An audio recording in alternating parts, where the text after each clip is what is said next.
अच्छा नाज़रीन,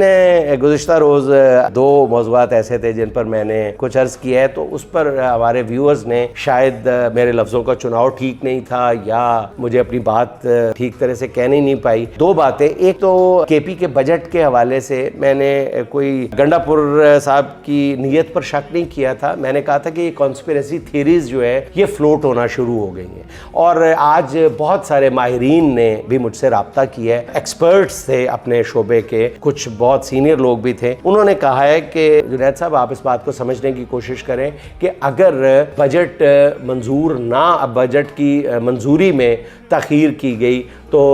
हुकूमत टूट सकती है, तो उससे कहीं ज़्यादा ख़तरात जो हैं वो बजट ना पेश करने की सूरत में सामने आ सकते थे। उन्होंने मुझे मुख्तलिफ क़ानूनी और आइनी हवाले भी दिए हैं। तो ये अब डिपेंड करता है कि आने वाले दिनों में जब बजट की मंजूरी का मरहला दरपेश होगा, बजट पर बहस होगी, उसके बाद वज़ीर आला गंडापुर साहब जो है वो किस तरह रिएक्ट करते हैं, फिर ये सब कुछ कौम के सामने आ जाएगा। अगर गंडापुर साहब ने इस मरहले पर किसी भी किस्म की कमज़ोरी दिखाई तो फिर मेरा ख्याल है कि पीटीआई के कारकुन जो है वो किसी तौर भी गंडापुर को माफ़ नहीं करेंगे।